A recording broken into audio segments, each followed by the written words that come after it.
नमस्कार, आप सभी का स्वागत है यूथ अध्ययन के चैनल पे। देखिए एक बार फिर से मैं आप सभी के बीच एचपीटेट जून 2025 के लिए जीके का पार्ट 24 लेके आ चुका हूँ।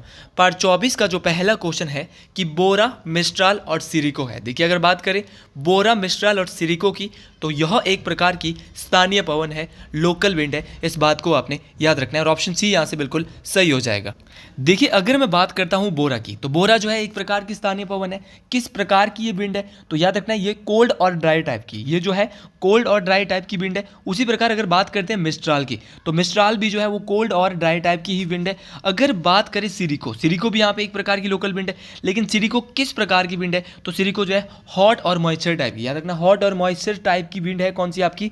सिरिको। सिरिको जो है वो गर्म हवाएं हैं, और जबकि बोरा और मिस्ट्राल जो है वो कैसी हवाएं हैं? ठंडी हवाएं हैं। और अगर बात करें सिरिको की, देखिए टेट परीक्षाओं के लेवल अब बहुत अच्छे से आ रहे हैं, तो सिरिको की अगर मैं बात करता हूँ तो ये सहारा से मेडिटेरियन सी तक जो है ये पाई जाती है। तो याद रखना कि सहारा से मेडिटेरियन पाई जाने वाली विंड कौन सी है, तो सहारा से जो है मेडिटेरियन सी तक पाई जाने वाली विंड का नाम है सिरिको। उसी प्रकार चिनुक हवाएं, चिनुक विंड्स आपने सुनी होगी। अगर मैं चिनुक की बात करता हूँ तो चिनुक जो ये हवाएं हैं ये कहाँ पर पाई जाती है, तो ये उत्तरी अमेरिका के रॉकीज पर्वत में। याद रखना जो चिनुक है वो कहाँ पर पाई जाती है?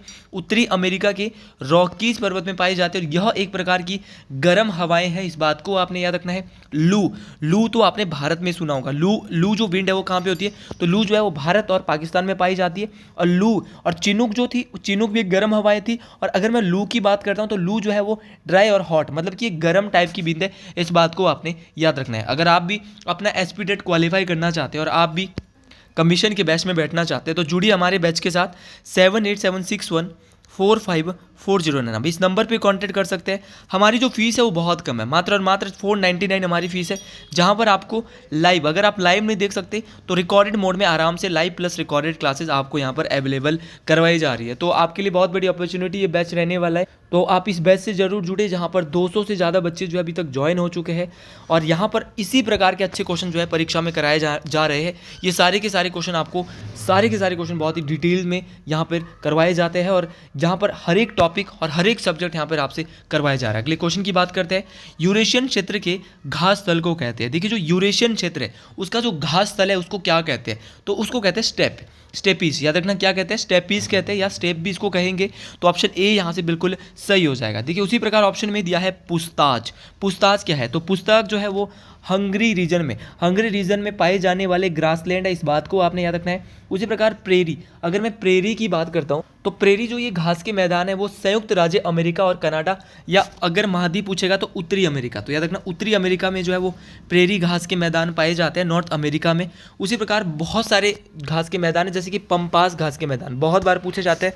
पंपास भी उत्तरी अमेरिका में और प्रेरी भी उत्तरी अमेरिका में ही स्थित है। तो अगर मैं पंपास की बात करता हूँ तो पंपास घास के मैदान अर्जेंटीना में, और ये कहाँ पर है? सॉरी, दक्षिण अमेरिका में, क्योंकि अर्जेंटीना कहाँ पड़ता है? दक्षिण अमेरिका में पड़ता है। तो पंपास घास के मैदान किस महाद्वीप में है, तो बोलेंगे अर्जेंटीना देश में है, और महाद्वीप पूछेंगे तो दक्षिण अमेरिका। इन सभी एक्स्ट्रा चीज़ों को आपने लिख लेना है, ये सारी की सारी चीज़ें परीक्षाओं में काम आने वाली है। तो याद रखना है कि स्टेपीज घास के मैदान है वो यूरेशियन क्षेत्र में या यूरेशिया में पाए जाते हैं, मोस्ट इंपॉर्टेंट है। और इनको जो है वो पुस्ताज भी कहा जाता है। इनका एक अन्य नाम क्या है? अगले क्वेश्चन की बात करते हैं। अगला क्वेश्चन, लेकिन उससे पहले आपको एक घास के मैदान और बताना चाहूँगा, वेल्ड घास के मैदान बहुत बार पूछे जाते हैं। वेल्ड घास के मैदान, तो अगर मैं वेल्ड घास के मैदान की बात करता हूँ तो ये वेल्ड कहाँ पे पाए जाते हैं? दक्षिण अफ्रीका में। कहाँ पे पाए जाते हैं? दक्षिण अफ्रीका में आपके वेल्ड घास के मैदान पाए जाते हैं। और ऑस्ट्रेलिया में जो घास के मैदान पाए जाते हैं, तो याद रखना ऑस्ट्रेलिया महाद्वीप डाउन में है, इसलिए वहाँ पे घास के मैदान कौन से पाए जाते हैं? डाउन्स। तो याद रखना डाउन्स घास के मैदान कहाँ पर पाए जाते हैं, तो डाउन्स घास के मैदान जो है वो ऑस्ट्रेलिया में पाए जाते हैं। कैंटरबरी घास के मैदान, तो कैंटरबरी घास के मैदान जो है वो न्यूजीलैंड, कहाँ पे पाए जाते हैं? न्यूजीलैंड में जो है वो कैंटरबरी घास के मैदान पाए जाते हैं। सवाना बहुत इंपॉर्टेंट है, सवाना घास के मैदान, तो ये अफ्रीका में पाए जाते हैं। अगले क्वेश्चन की और बात करते हैं। अगला क्वेश्चन बोल रहा है कि कौन से भारतीय राज्य की तट रेखा सबसे लंबी है। देखिए बात की जा रही है कि भारत का ऐसा राज्य जिसकी जो कोस्ट लाइन है वो सबसे लॉन्गेस्ट है, सबसे लंबी है। तो देखिए वो जो है वो जाएगा गुजरात। ऑप्शन डी यहाँ से बिल्कुल सही हो जाएगा। देखिए भारत का जो गुजरात राज्य है उसकी जो तट रेखा है वो सबसे लंबी है। अगर मैं भारत की तट रेखा की बात करता हूँ तो क्वेश्चन पूछा जाता है कि भारत में जो है वो तट रेखा कितने राज्यों के साथ सीमा बनाती है। तो भारत की जो तट रेखा है वो 9 राज्यों के साथ सीमा बनाती है। अब ये 9 राज्य कौन कौन से हैं परीक्षाओं में, ये भी पूछा जाता है। तो ये है आपका एक गुजरात हो गया, आपका केरल हो गया, आंध्र प्रदेश हो गया, तमिलनाडु हो गया। तो 4 तो यही हो गए जो हमारे ऑप्शन में है। इसके अलावा और कौन कौन से हैं, तो गुजरात में एक एक करके बोलता हूँ, गुजरात, महाराष्ट्र, गोवा, कर्नाटक, तमिलनाडु, आंध्र प्रदेश, उड़ीसा और पश्चिम बंगाल। ये भारत के ऐसे 9 राज्य हैं जो कैसी सीमा बनाते हैं, तटीय सीमा बनाते हैं। इस बात को आपने याद रखना। और भारत जो कुल तटीय सीमा या कुल जलीय सीमा बनाता है वो 7,516.6 किलोमीटर। तो याद रखना 7,516 या 7516 भी आप याद रख सकते हैं। मोस्ट इंपॉर्टेंट बात है। और सबसे लंबी जो जलीय सीमा या तटीय सीमा बनाता है वो कौन बनाता है, तो वो बनाता है गुजरात राज्य। इस बात को आपने याद रखना है। ये सारी की सारी बातें मोस्ट इंपॉर्टेंट है। उसी प्रकार आपसे क्वेश्चन पूछने वाला स्थलीय सीमा भी कल के लिए पूछ सकता है, जो कि भूमि वाली सीमा है, लैंड वाली बॉर्डर है आपका। तो वो है 15,200 किलोमीटर। कितना है, 15,200 किलोमीटर। तो लैंड वाला जो आपका बॉर्डर है वो कितना है, 15,000, जिसको आप स्थलीय सीमा कहते हैं। और भारत की जो संपूर्ण विश्व में जो क्षेत्रफल है वो कितना है, वो है 2.42%। तो ये भी आपको याद रखना है कि संपूर्ण विश्व का क्षेत्रफल भारत के क्षेत्रफल का कितना है, तो याद रखना 2.42%। ये भी मोस्ट इंपॉर्टेंट बात रहेगी आपके लिए। और क्षेत्रफल की दृष्टि से भारत विश्व का कौन सा नंबर पे आता है, 7वां देश है। तो ये भी आप याद रखेंगे। टेट परीक्षाओं में ऐसे अक्सर बेसिक क्वेश्चन पूछ लिए जाते हैं। अगले क्वेश्चन की बात करते हैं कि प्रायद्वीपीय भारत की सबसे लंबी नदी कौन सी है। तो अगर पेनिनसुलर इंडिया की बात करते हैं तो पेनिनसुलर इंडिया की जो सबसे लंबी नदी है वो है गोदावरी। ऑप्शन सी यहाँ से बिल्कुल सही हो जाएगा। अब क्वेश्चन पूछने वाला क्वेश्चन पूछेगा कि गोदावरी की लंबाई कितनी है, तो बोलेंगे गोदावरी नदी की जो लंबाई है वो 1,465 किलोमीटर। कितनी है, 1,465 किलोमीटर ये लंबी है गोदावरी नदी। इस बात को आप याद रखें। और दूसरी बात, क्वेश्चन पूछा जाता है कि भारत की दूसरी सबसे लंबी नदी, देखो 1,465 किलोमीटर है। और इसके बाद ये गंगा के बाद दूसरी सबसे लंबी नदी है, वो है कौन सी, गोदावरी। तो भारत की दूसरी सबसे लंबी नदी कौन सी है, आपकी गोदावरी है। इस बात को आपने याद रखना है। देखिए अगर मैं गोदावरी की बात करता हूँ, ये कहाँ से, इसका जो उद्गम स्थल है वो कहाँ से, तो ये महाराष्ट्र के उत्तर पश्चिम के जो नासिक की जो पहाड़ियाँ हैं, नासिक में जो त्र्यंबकम की पहाड़ियाँ हैं वहाँ से ये निकलती है गोदावरी रिवर। इस बात को आपने, तो नासिक की जो त्र्यंबकम की पहाड़ियाँ हैं वहाँ से निकलती है गोदावरी नदी। इस बात को आपने याद रखना। और ये महाराष्ट्र से आती है, और महाराष्ट्र के बाद ये तेलंगाना, आंध्र प्रदेश, छत्तीसगढ़, उड़ीसा और कर्नाटक।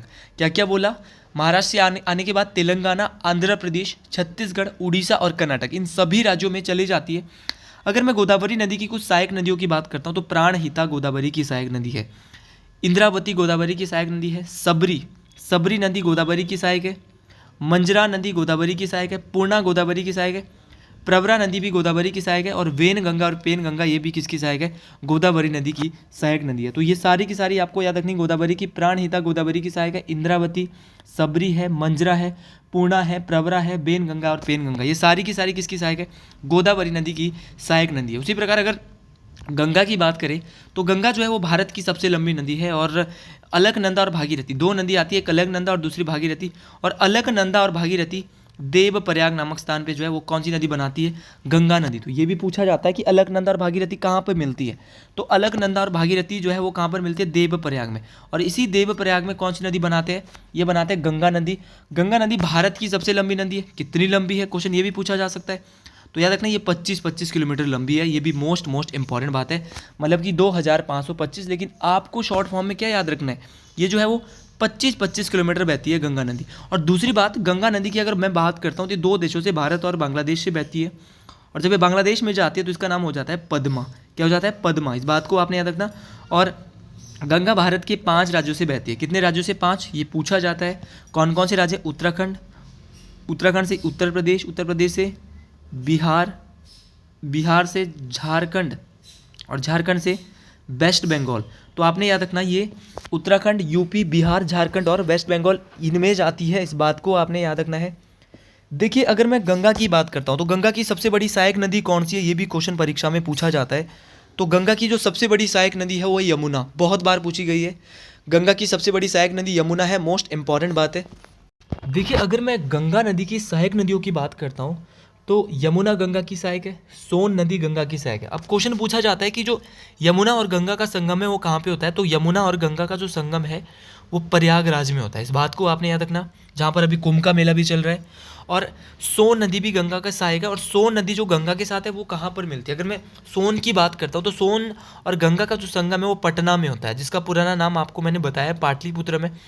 तो गंगा और सोन का संगम पाटलिपुत्र में होता है। गोमती नदी, गोमती भी गंगा की सहायक है, लिख लेना है अपनी कॉपी पे।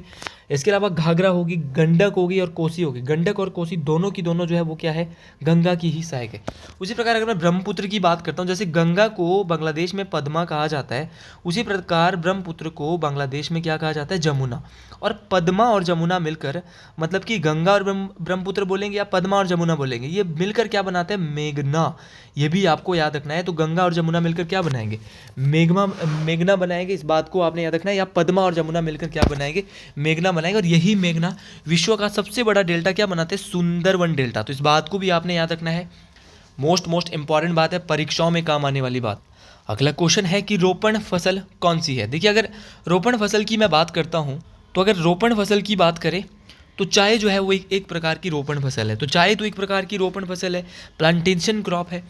देखिए, अगर मैं बात करता हूँ खरीफ और रबी की फसलों की, तो यहाँ से बहुत क्वेश्चन पूछे जाते हैं खरीफ और रबी की फसलों से। अगर मैं खरीफ फसलों की बात करता हूँ, रबी फसलों की बात करता हूँ, तो सबसे पहले हम खरीफ फसलों की बात कर लेते हैं। खरीफ फसलों में आपका क्या क्या आता है और ये कब बोई जाती है और कब इनको काटा जाता है? तो खरीफ फसलों को जो है वो जून जुलाई के आसपास इनको बोया जाता है खरीफ को। और इसको जो काटा जाता है खरीफ फसलों को, वो सितंबर, ये भी सितंबर टू अक्टूबर इनको काटा जाता है खरीफ फसलों को। इस बात को आपने याद रखना है, मोस्ट इंपॉर्टेंट है। एग्जाम्पल जो है वो खरीफ फसलों के वो क्या क्या है, तो आपने याद रखना है। धान जो है वो खरीफ फसलों के उदाहरण है, मक्का खरीफ फसलों का उदाहरण है, बाजरा खरीफ फसलों का उदाहरण है, कपास हो गया, आपका ज्वार हो गया, अरहर हो गया और मूंगफली हो गया। एक बार फिर से सुन लीजिए, खरीफ फसलों के उदाहरण में जो आता है, धान आता है, मक्का आता है, बाजरा आता है, कपास आता है, ज्वार आता है, अरहर आता है और मूंगफली आता है। ये सभी जो है वो खरीफ फसलों के उदाहरण हैं। इस बात को आपने याद रखना। उसी प्रकार रबी फसलों के उदाहरण, अगर मैं रबी फसलों की बात करता हूँ, तो रबी फसलों के जो उदाहरण है, सबसे पहले तो पता होना चाहिए कब बोई जाती है। तो ये अक्टूबर और नवंबर के महीने में, तो अक्टूबर और नवंबर में रबी फसलों को बोया जाता है। दूसरी बात, इसकी जो कटाई है वो मार्च और अप्रैल में होती है। और इसके जो उदाहरण है, जैसे आपका गेहूँ हो गया, जौ हो गया, चना हो गया, सरसों हो गया, आलू हो गया, ये जो सभी जो है वो किसके हैं? उदाहरण है रबी फसलों के। तो ये दोनों के दोनों क्वेश्चन मोस्ट इंपॉर्टेंट। अगला क्वेश्चन हमारे आर्टिकल से आ रहा है कि भारतीय संविधान के कौन से अनुच्छेद में शोषण के विरुद्ध अधिकार या राइट अगेंस्ट एक्सप्लोटेशन की बात की गई है? शोषण के विरुद्ध अधिकार की बात की गई है। तो भारतीय संविधान का देखिए मौलिक अधिकारों में ही आता है आपका शोषण के विरुद्ध अधिकार। तो शोषण के विरुद्ध अधिकार की जो बात है वो भारतीय संविधान के अनुच्छेद नंबर 23 और 24 में की गई है। इस बात को आपने याद रखना है। और ये जो बात है ये मोस्ट इंपॉर्टेंट है। तो अनुच्छेद नंबर 23 और 24 में शोषण के विरुद्ध अधिकार की बात होती है, लेकिन इसके अलावा बहुत सारे मौलिक अधिकार है। अगर मैं मौलिक अधिकारों की बात करता हूँ, तो अनुच्छेद नंबर 12 से 35, जिसको भारतीय संविधान का मेग्ना कार्टा कहा जाता है, इसमें मौलिक अधिकारों की ही बात की जाती है। सबसे पहले आता है समानता का मौलिक अधिकार, जो कि अनुच्छेद नंबर 14 से 18। तो याद रखना, अनुच्छेद नंबर 14 से 18 क्या आता है? तो ये आता है समानता का अधिकार। उसी प्रकार राइट टू फ्रीडम, स्वतंत्रता का अधिकार। तो स्वतंत्रता का जो मौलिक अधिकार है वो 19 से 22 आता है। ये भी टेट परीक्षाओं में पूछा जा सकता है। क्वेश्चन पूछने वाला क्वेश्चन पूछ सकता है कि आपका शोषण के विरुद्ध अधिकार, तो हमारा 23 से 24 हो गया। चौथा जो आपका मौलिक अधिकार है वो है धार्मिक स्वतंत्रता का अधिकार। तो धार्मिक स्वतंत्रता का अधिकार जो है वो 25 से 28 तक आता है। उसी प्रकार शिक्षा व संस्कृति का अधिकार, तो ये 29 व 30, दो अनुच्छेद 29 व 30 में आता है। एक है संवैधानिक उपचारों का अधिकार, जिसके तहत रिट वगैरह भी आते हैं, तो ये अनुच्छेद नंबर 32 के तहत आता है। तो ये भी आपको बात याद रखनी है, ये भी मोस्ट इंपॉर्टेंट बात है। ये सारी की सारी बातें मोस्ट इंपॉर्टेंट है, तो आप इन सभी बातों को ढंग से पढ़ ले, इंपॉर्टेंट तरीके से पढ़ ले। देखिए, अगर मैं बात करता हूँ कि अब वर्तमान में जो मौलिक अधिकार है वो कितने हैं, तो वर्तमान में 6 मौलिक अधिकार है।